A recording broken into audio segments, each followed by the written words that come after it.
देखंतु गत 18 तारिख दिन जो भली घटना घटी आमर खोर्धा जिलार बाघमारी थाना निकटरे गोटे 16 वर्षर नाबालिका झील प्रति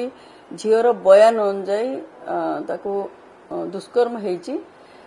किंतु वर्तमान पर्यंत जेहेतु आम निकट आमरी आयोग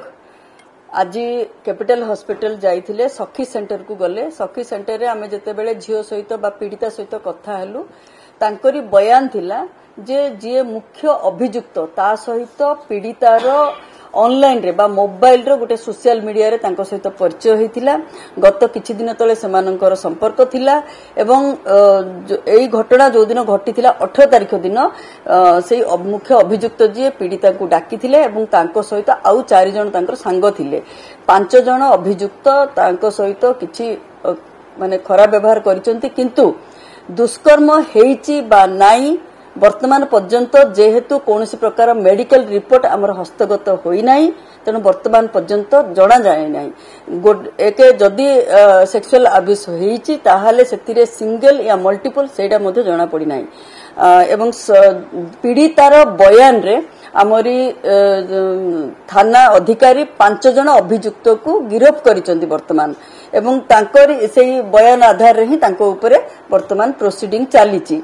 आमे एथिरे गोटे जिंस कहि देबा को चाहूचु जे ऑनलाइन भली जो ऑनलाइन रे नाबालिका गुडाको बा किशोर किशोरी माने जो भली भाबरे निजे गोटे पीड़िता हे जाउचंती जे भली भाबरे गोटे ए भली गोटे परे गोटे घटना घटुची ता ऊपरे हमर आयोग मध्य आगामी दिन रे दृढ़ पदक्षेप नेबा को जाउची सचेतनता कार्यक्रम ऑनलाइन रे जे भली पिला माने निजे पीड़िता न होउचंती बा पीड़ित न होउचंती ता ऊपरे हमर गोटे सचेतनता कार्यक्रम आगामी दिन रे हमें हाथ को नहींचु ता छड़ा इठे आ गोटे जिनस भी कहया को चाहूचु जे एई जते बेले आमे घटना हमर नजर को आसीथिला तापरे आमे गोटे सोमट केस गोटे करिथिलु एवं ता ऊपर मध्य आमे हमर डीएसपी तथा डीसीपीओ एवं कलेक्टर एवं सुपरटेंडेंट समस्त को गोटे आ ऊपर पूरा केस कौन हेइची एवं किभली भाबरे घटना घटिची ना नाई तार संपूर्ण विवरणी आमे मागिचु देखो आज आम जिते जाइलु पहुंचीलु पीड़ितार माँ एवं बापा उभयों सहित आज आम कथा होइचु से भली कौन से अभियोग आम दृष्टिगोचर होना माँ एमती किसी कही ना हाँ माँ को गोटे थिला जदि मोर झील उपर ये दुर्घटना होइची ताहले अभियुक्त मानक उचित शास्ति दिया जाऊ तांको दंड दिया जाऊ एवं आमरी मध्य सरकार जेहेतु जीरो काजुआलिटी उपरे